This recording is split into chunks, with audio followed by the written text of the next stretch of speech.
are listening to Setting History Straight with Linda Watson on Hebrew Nation Radio.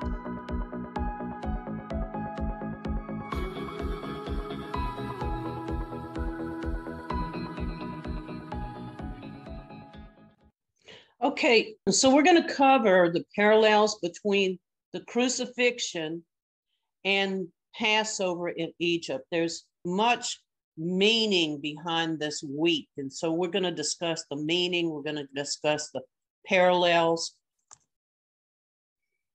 We'll start here in 1 Corinthians 5, verse 7.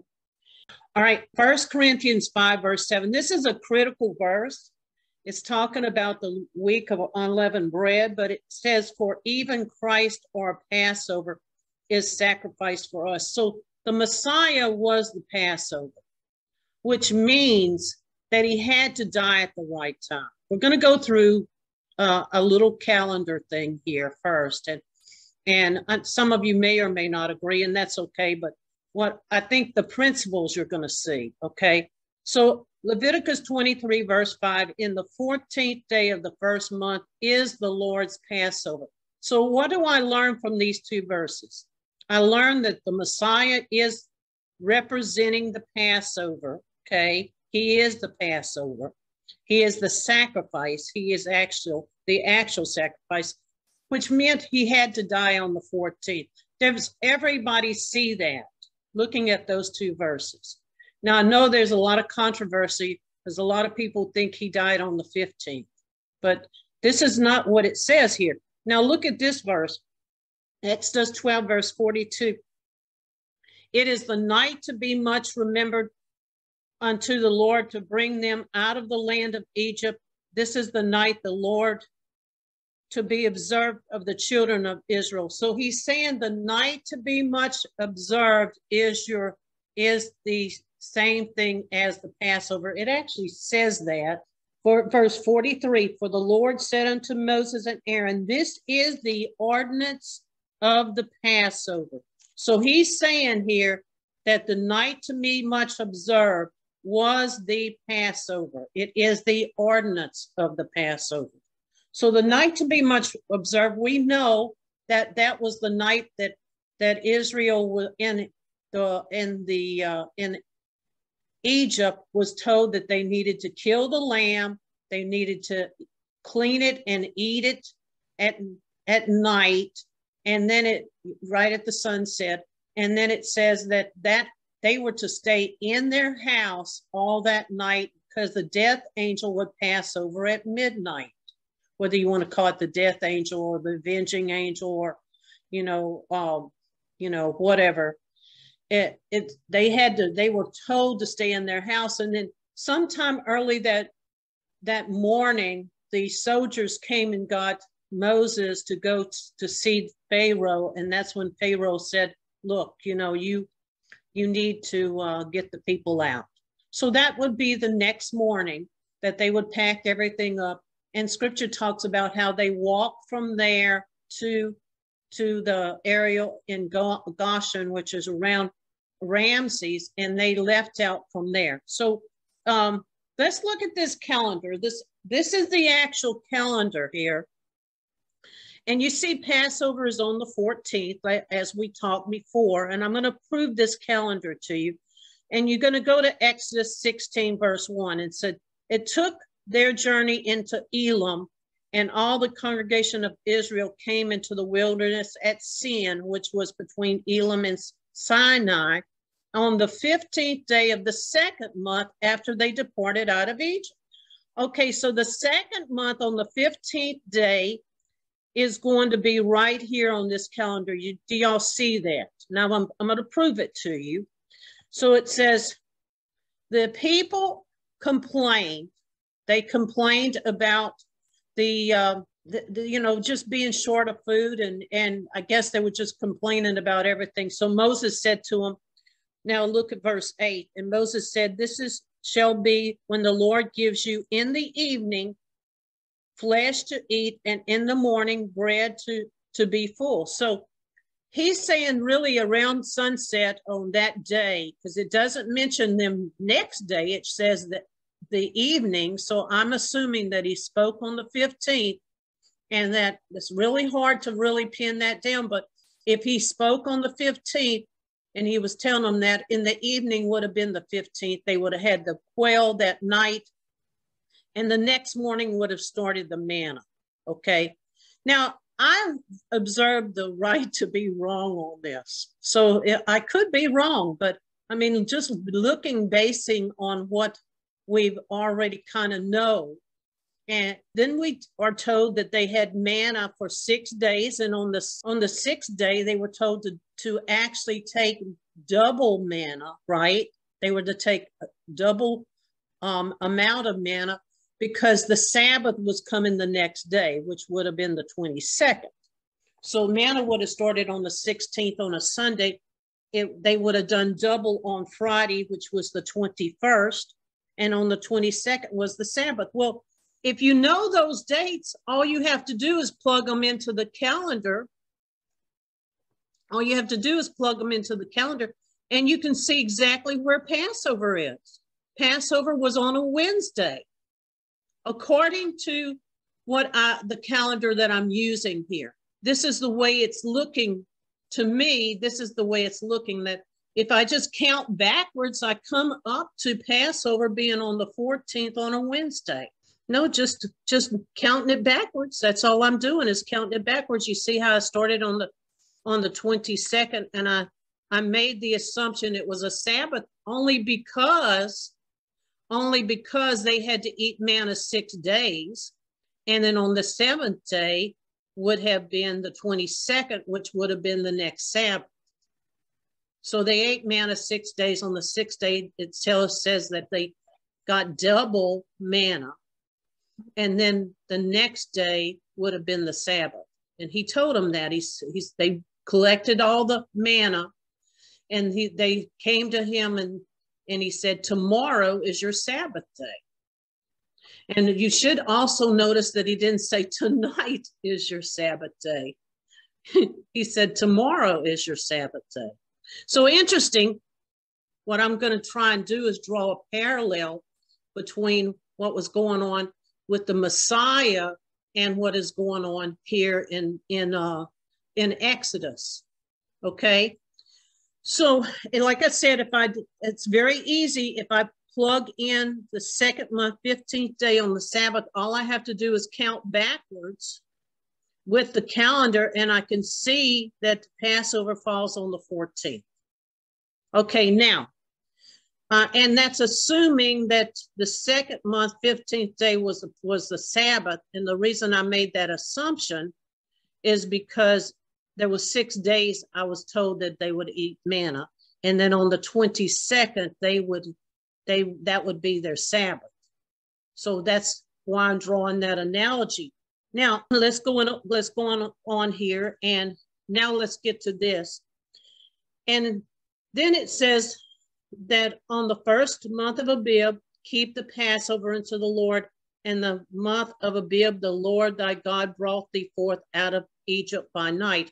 Well, they couldn't have brought them out of Egypt on the 14th at that night, because they were told to stay in the house.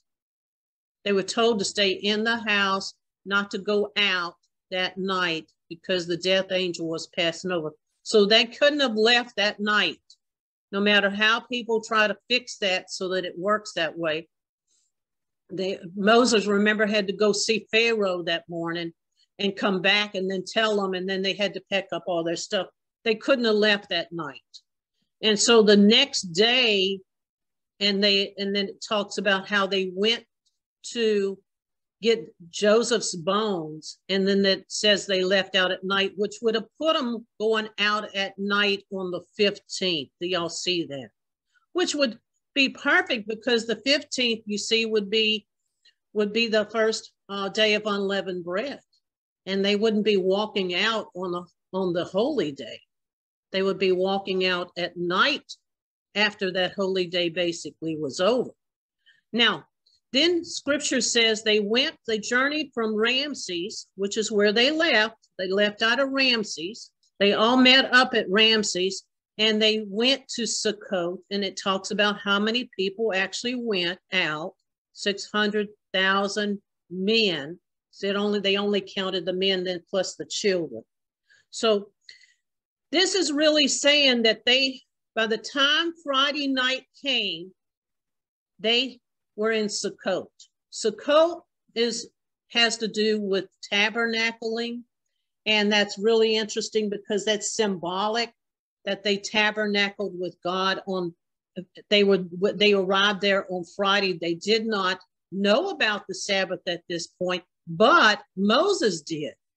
So Moses understood that they needed to stop and on Friday night so that they could keep the Sabbath for the next day, which is the 17th.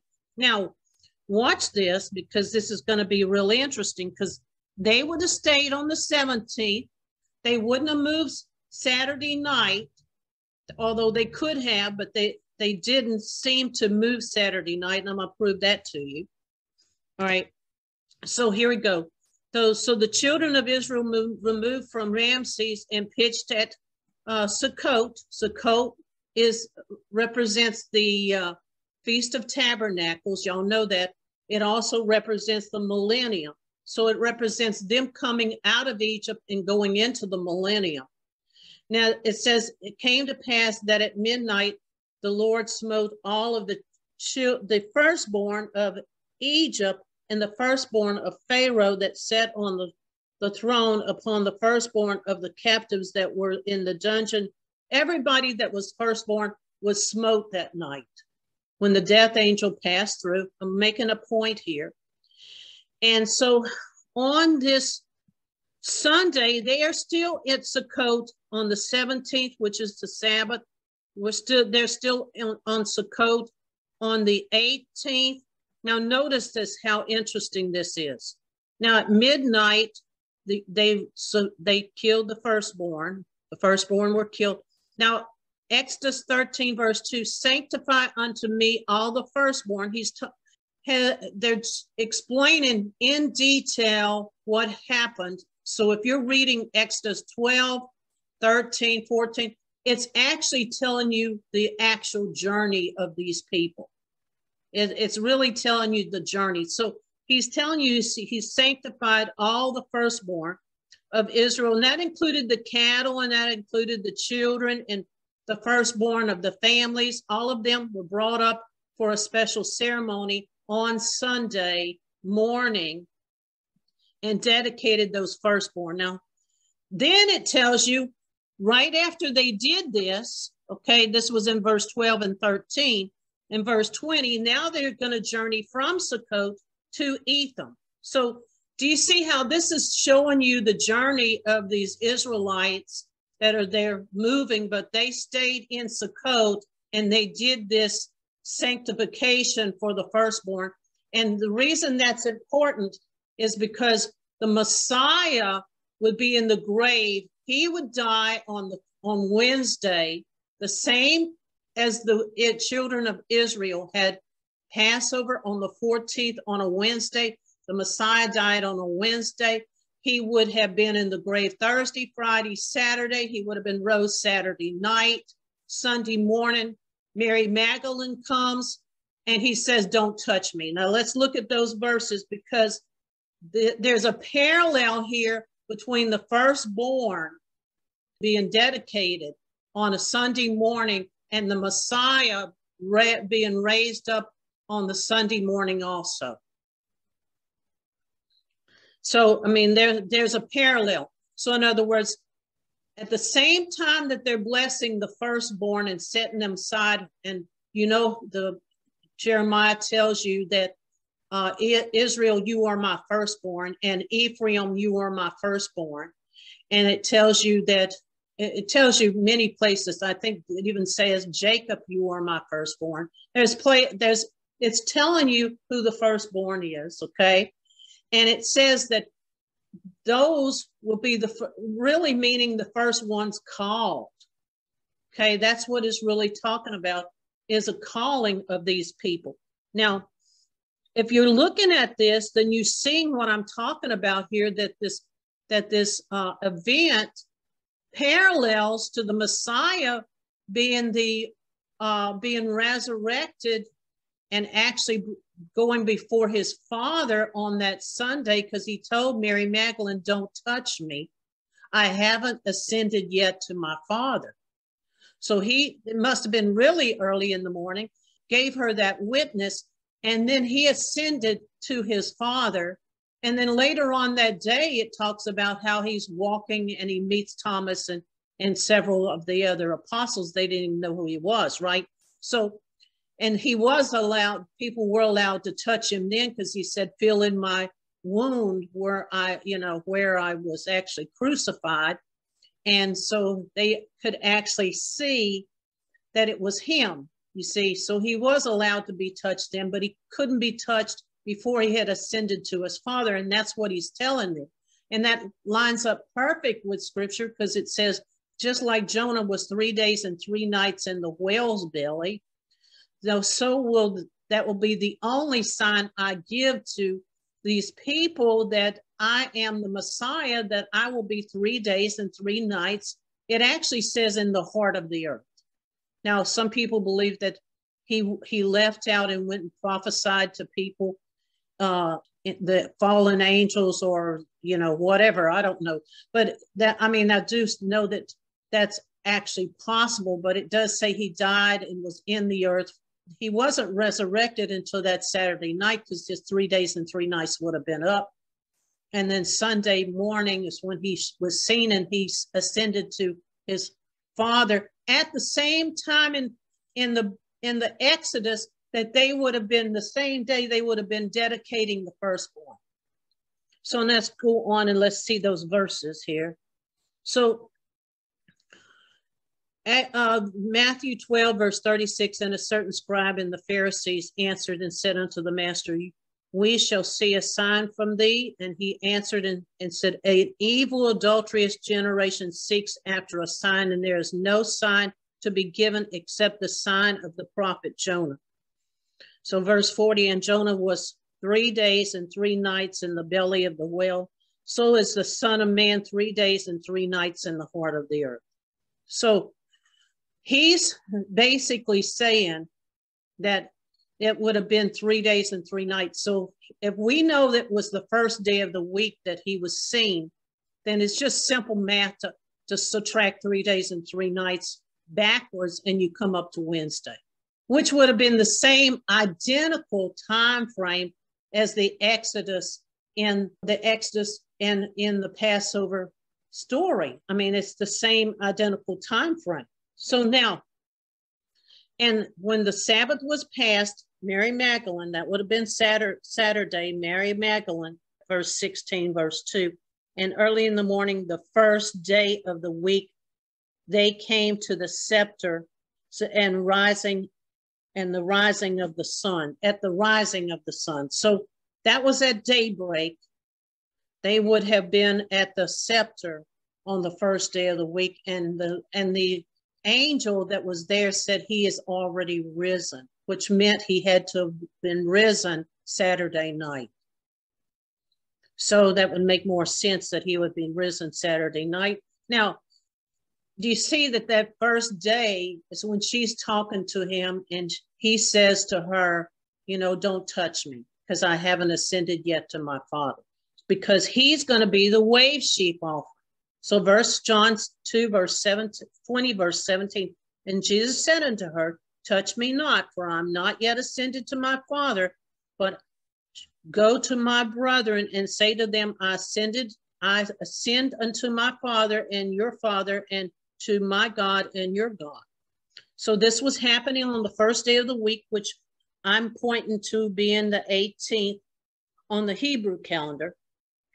And Leviticus 23, verse 10, speak unto the children of Israel, say unto them, when you come into the land which I will give you, you shall reap the harvest thereof, and you will bring a sheaf of the first fruits of the harvest. So this first fruits of the harvest is actually representing this day. It's representing this Sunday. And look at Leviticus 23, verse 11, and he shall wave the sheaf before the Lord to be accepted for you on the morrow. That's the day after the Sabbath, the priest shall wave it. So the wave sheaf, the Messiah was representing the first fruits. The first fruits represent the wave sheaf. And so here we go. And then you have the dedication of the firstborn on the same day. Do y'all see the parallels? Now, you know, I will tell you I could be wrong, but just looking at what I actually know, I mean, it is lining up perfect. Okay. So let's go to this story of, we're going to change gears a little bit. We'll go to the story about how Abraham was given bread and wine. Because everybody thinks that the first of bread and wine that was given was the very first time that was ever done. And that is not true. That is not true. It actually was done more than that. And we just don't know those circumstances. It was actually done in the temple also. Now, Genesis 14, verse 17, it talks about the battle that Abraham did with the four kings of the earth because they had taken Lot and his family. So he went and got Lot and his family back. Verse 18, now Melchizedek, the king of Salem, that was Melchizedek, which is talked about also in Hebrews, the one with, this could have been the Messiah. More than likely, it was someone playing the role of Melchizedek, which would have probably been Shem. Now, the reason I say Shem is because we know Shem was the next one in line after Noah died to head up the family. He would have been the patriarch of that family. And history teaches that. And you can look in scripture and see he outlived all his grandchildren 10 generations before Abraham finally came on the scene and qualified for that position. And he said he brought forth bread and wine, and he was the priest of the Most High. And then he says to Abraham, he blessed him and said, blessed be Abraham, the Most High, possessor of the heaven and earth. I've always taught that this is a line. So they have now passed this baton to Abraham. Shem would die not too far after that time frame. He would pass away, and the baton would be passed to Abraham. Now, when you come to the story of they wanted to bury Sarah, they went to the Jebusites and asked for a plot of land, and the Jebusites knelt down before Abraham. It says they knelt down and said, "O Prince Abraham," because they understood that he was in that role. He was playing the role. People at that time knew that at first we're told by Baracus, who was a historian in the 4th century, that Noah ruled the earth from Italy, that he ruled the earth from Italy, and that it would eventually go to Shem, his son, and then Shem would pass this to Abraham. And this is why they knelt before Abraham and said, "Oh, Abraham, Prince Abraham," because they understood who he was. They understood he was the patriarch of that family because all his brothers and sisters and father at that point had been deceased.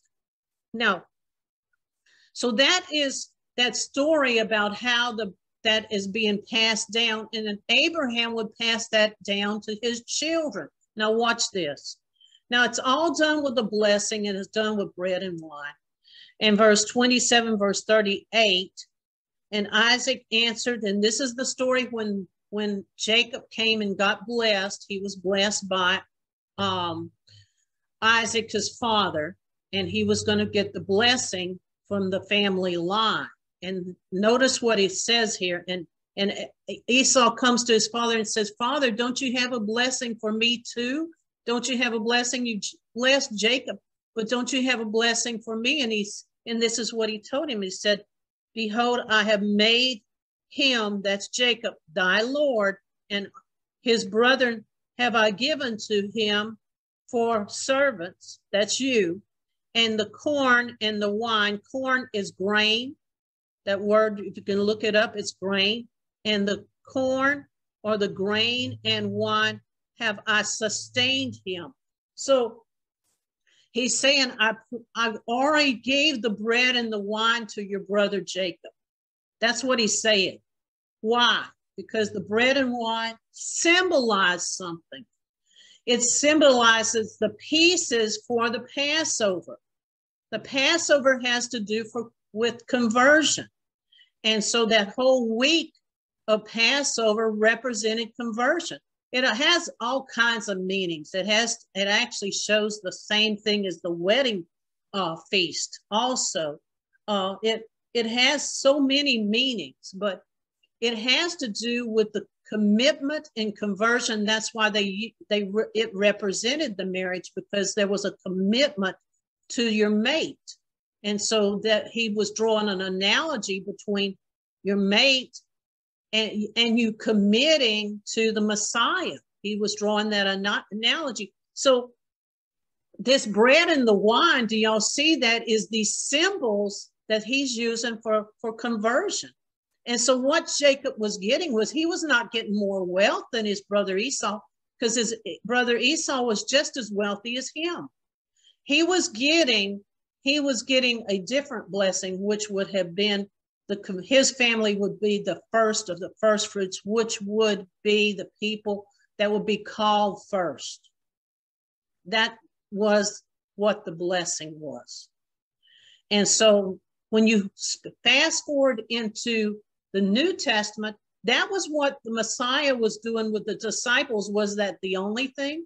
He was tying it back to the Passover, because that's what the Passover represents. It represents your commitment, because he tells you very plainly that I have to give you repentance, and I am the one. You can do nothing without the Father. The Father does it all. So you really can't remove sin from your life, but you can go to the Father and ask him to remove it. And so what is it that you want to do during that week of Passover? It's about that commitment, and it's about the relationship, which I think is the people always leave out, because, all I'm trying to do is show you a parallel between the two events. So the bread and the wine is also representing a ceremony for these 12 apostles, who would be given the responsibility of teaching and preaching throughout the different ages, and teaching people that would teach, and then teaching more people that would teach, and on it would go. So it was an ordination ceremony, and it had to do with the commitment. Do y'all see there's two different things going on here? Now we see this, and now Paul calls it the Lord's Supper, and he starts talking about how you break the bread. Exactly the same thing that the Messiah did. He said, you break the bread, take it and eat it. This is my body, which is broken for you to remember. And then in the same manner, you took the cup and you supped and said, the cup is a New Testament of my blood. This do in remembrance. He's really doing it in remembrance of me. So those are the symbols. Those are the symbols for conversion that he's passing to these people. He's passing a role and a responsibility to these people. So, but it also, like I said, it has the meaning of commitment, which is what we want to really focus in on. In a little bit, we're going to go through that. Now, John 19:41.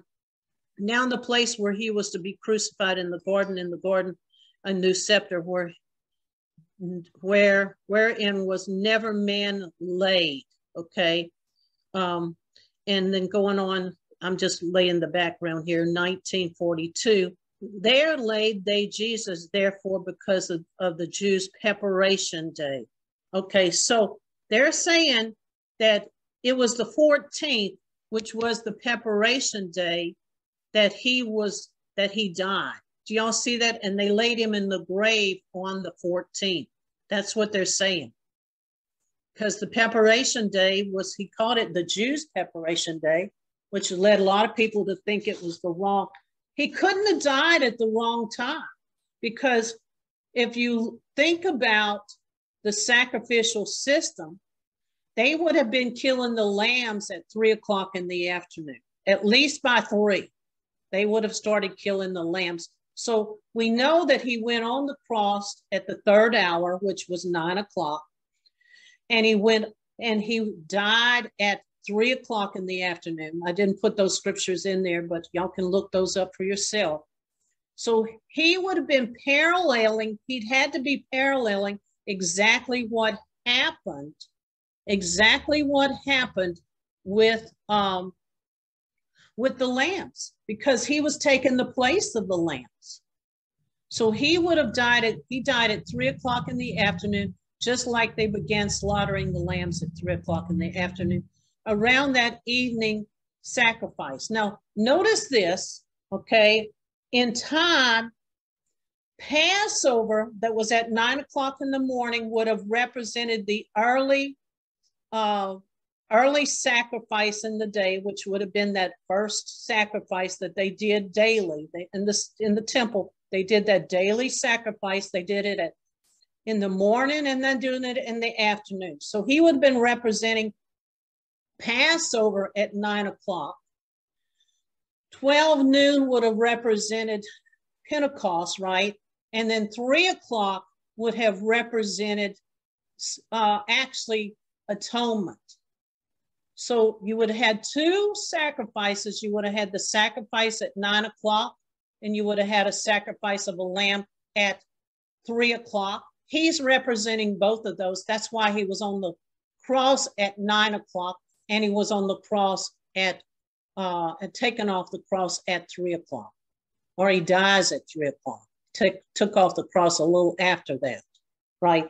So they're still in saying that he's being laid into the grave on that same day, on the day of preparation. So there was no mistake made, okay? There was no mistake made. He had to die on the 14th. There was no other way. He had to take the place of those lambs. Now, some of you probably won't agree with me on that, and that's okay, because we got some other things to cover here that that I think are, just equally as important to Passover. So there's a prophecy being fulfilled at the same time. So now it talks about John 19, verse 33. And when they came to Jesus and saw that he was dead already, they didn't break his legs. To notice that he was just like the lamb, he was not broken. In verse 34, but one of the soldiers took a spear and pierced his side, and therefore came out there blood of water. Now we know that these soldiers were Roman soldiers. We're told that a little further up in this chapter, that they are Roman soldiers, and they took the spear and they plunged it into his side, and the blood came out. Now, I know Michael Rood teaches that the earthquake opened up and the blood poured down on the actual Holy of Holies, and that's very much possible that could have happened, but we don't know for sure. But I mean, it is a logical explanation, because in the temple they put the blood. You remember that they put the blood on that altar. So this goes back to the prophecy in Genesis 3, verse 15. And I will put enmity between thee and the woman, and between thy seed and her seed. And it says, it shall bruise thy head, and thou shalt bruise his heel. So this prophecy is going to be fulfilled right here, part of it. The bruising of the heel is what we're talking about here. The bruising of the heel, because he took and put that spear, and it was a Roman soldier. Now, watch the significance of this, because the Roman soldier is going to represent Esau. Now, Genesis 25:25, and the first came out red and over likely a hairy garment, and they called his name Esau. And that's the birth of Esau and the birth of Jacob. Rachel gave birth to Esau and Jacob. They were 2 twins. And it says 26, And after he came his brother out, and his hand took hold on Esau's heel. Why? Because Esau was probably kicking him in the head. He wanted to protect his head from Esau. Going back to that same original prophecy, remember that prophecy said thou shalt bruise his heel. Well, this is the prophecy that's telling you that Esau was playing that role, that he was going to bruise Jacob's heel, because Jacob was the one that he's going to receive the blessing. His family would be, he would have the son Judah, one of his sons Judah, who would rule, and he would rule the line of the kings of Judah all the way through. And then that the Messiah would come out of the root of Jesse. He says it's root of Jesse, but that would be King David, or the root of Pharez, which would have been the actual son of Judah.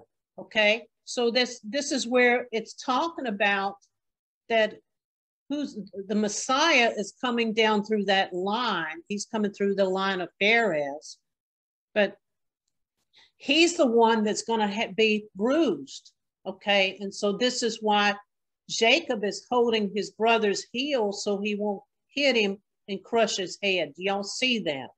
So that is so much symbolism there. You just can't believe it, that Esau would always be at odds with her brother Jacob. And this is going to be an end result of what we know that's coming, the war between Esau and Jacob. So looking at this, we can actually see here that Esau had a child called Amalek. Genesis 36, verse 12. He had a son called Amalek by a concubine. And it says that this is the prophecy that was to be for Amalek. Amalek was the son of Esau, right?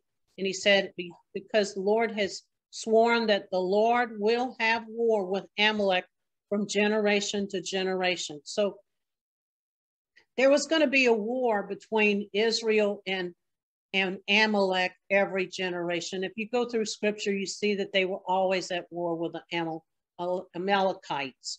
But the Amalekites may have moved themselves into Rome. I don't have no proof of that. But the Father keeps associating Esau with Rome, mainly because they were Sunday keepers, for one. And two, they did not believe and follow any of the teachings of Abraham, their father. And so Esau was always at odds with his father Abraham and did not believe and did not practice. So symbolically, Rome is going to represent Esau. And that's really easy to see. That's why the Roman soldier was the one that pierced his side, because he was going to bruise his heel. He was going to be, and it actually says Rome was responsible for the death of the Messiah. They were the ones that actually gave the sentence forward. Even though they were reluctant to do it, they did bring the sentence forward. It says Amalek would be first of the nations. I think that means that is Rome. And it says, but in the latter end shall be that he shall perish forever. So Esau is going to lose that last war. And that last war will be when the Messiah returns to do vengeance. And so, and this is talking about a parable here, that Amalek would be the first of the nations. That basically, to me, has many meanings, but one of the meanings is that he plays the role of Rome. That's why when he shoved the spear into the Messiah, that was representing that heel that was going to get bruised. Just a small bruise. But and the end result is that his head is going to be crushed. And that's exactly what this prophecy is playing out here. It's playing out the prophecy of Genesis, where it talked about, you will bruise my heel, but I'm going to crush your head. And that was being planned way back in the garden this thing was being planned, because, and probably even before then. Now, this is just proving that Judah, it says Judah here, okay, and not Zerah was the one considered the firstborn. And Judah begat Pharez and Zerah, and then it goes on who Pharez begat. And then it says, we know that the kings of Israel descended from the line of Pharez, and this would be the line the Messiah would come from. So do y'all see why Jacob was protecting his head from Esau, so that he wouldn't crush his head? So interesting. Now, I just wanted to draw that analogy so y'all could see those analogies that are being played. And if you're not on the same calendar, that is of no problem. I'm just teaching the way that I see the calendar. And I know that other people look at this a little differently. But the most important thing is that we understand the purpose of Passover, and that is our commitment. And I found this wonderful verse, and it says, the eyes of the Lord search the whole earth in order to strengthen those whose heart are fully committed to him. So he wants to strengthen those whose hearts are fully committed to him. And so I think that to Passover has so many meanings, but it has to do with relationship. And it really has to do with the relationship between you and your Father. And that's the time of the year and the beginning of the year that you need to look at your life. And when it talks about examining your life, it's really to examine what's been your commitment, and how is your relationship with the Father, and are you drawing near to him? Because there's many scriptures that talk about this. And Hebrews 11 verse 6, and without faith it is impossible to please him, for whosoever shall draw near to God must believe that he exists, and that he rewards those who seek him. So we need to draw near to him, and this is the time of the year to draw near. And a lot of times we have all these trials around this time, and some of you have been having trials, I'm sure, and I know I have. And so it helps. James 4 verse 6, draw near to God and he will draw near to you. Cleanse your hands, you sinners, and purify your hearts, you double-minded. Double-minded means that you're not completely committed. And this is a commitment. This is a commitment, because the Father can clean you up. When he reveals something to you, then you learn. But he says, draw near to God. And that's the principle I wanted to bring out, is that, the bread and the wine was a commitment. It was a commitment. And it's also a responsibility, because he gives you a job at that time. So it's a double thing. It's telling you that you're committing to the Messiah and committing to the Father, but it also is symbolizing that you have a job. And so interesting, because like I said, it's got so many meanings. And the bread represents the word, and the blood represents the relationship that you have with the Messiah. That's the two together. You take where it talks about you have to have the truth and the relationship, which is, there's a scripture that talks about how you have to have both. You can't just follow your heart. Your heart is important, but it's the relationship that you have, and you have to base your beliefs on truth. And that's what this whole thing gets back to, because you're also supposed to be looking at the deceptions in your life. Okay.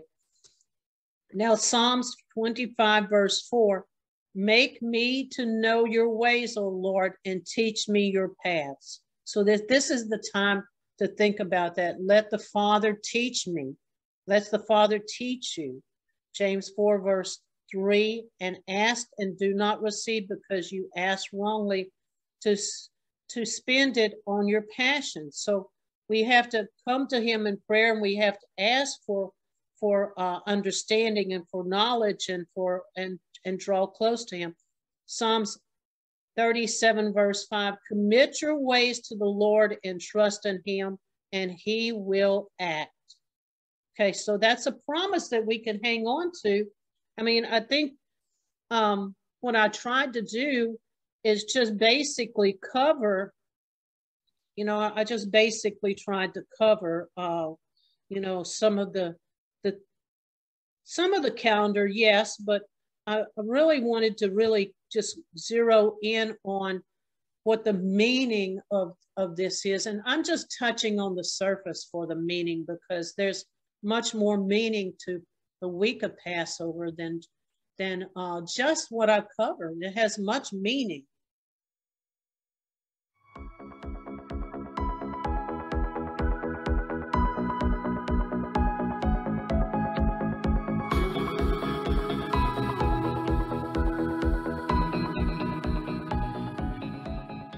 For more information about this broadcast, please visit our website at www.12tribehistory.com. That is the number 12, tribehistory.com, or email us at lwatson44@cox.net with any questions or comments.